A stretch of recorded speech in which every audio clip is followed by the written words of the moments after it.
దొండకాయ పకోడీ ఎలా చేసుకుంటారో చూద్దాం.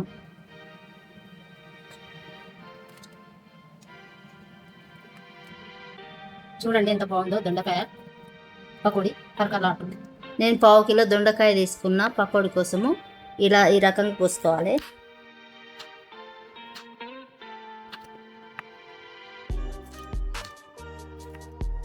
ఇట్లా సన్నగా తరుక్కొని గిన్నెలో వేసుకోవాలి. ఇది ఇట్లా సన్నగా తరుక్కొని ఎన్న పెట్టుకొని వేసుకోవాలి. అర చెంచా కారం,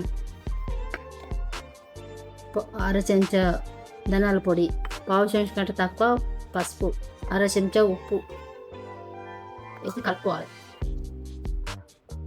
ఒక స్పూన్ నూనె వేసుకోవాలి క్రిస్పీగా ఉండేటట్టు. అర చెంచా అల్లం వీళ్ళ కలిపి పెట్టుకోవాలి. ముందే బియ్యం పిండి అయినా శనగపిండి అయినా వేస్తే కలిపి పెట్టుకుంటే మెత్తగా అయిపోతాయి. వేసుకునేటప్పుడే కలుపుకోవాలి, లేకుంటే నల్లగా అవుతాయి. ముందే కలిపి పెడితే పుల్లగా అయ్యి. ఇందులో నీళ్ళు అయినా అవసరం లేదు. చెంచన్నర శనగపిండి, చెంచన్నర బియ్యం పిండి వేసి పొడి పొడిగా ఇట్లా కలుపుకోవాలి. నీళ్ళు వేసే అవసరం లేదు కదా, అక్కడ నీళ్ళే సరిపోతుంది. ఇట్లా విడివిడిగా ఉండాలి, పొడి పొడిగా వేసుకోవాలి. వేసుకునేటప్పుడు విడివిడిగా వేసుకోవాలి. ఇట్లా చేయండి. నూనె వేడైంది, కలిపి పెట్టుకుంది వేసుకుంటున్నాం. ఇట్లా విడిగా వేసుకోవాలి, అంటుకోకుండా.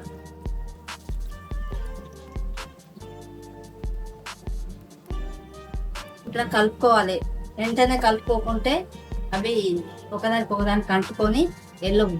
అందుకే ముందే కలుపుకోవాలి.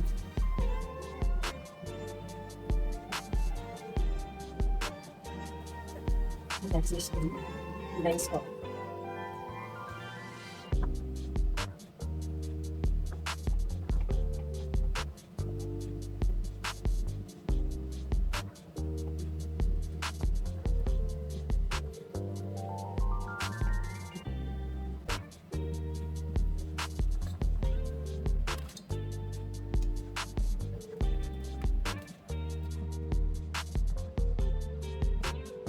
ఇది చేసుకుంటే కరకరలాడి బాగుంటుంది. మీరు చూడండి ఎంత బాగుందో దొండకాయ పకోడీ, కరకరలాడుతుంది.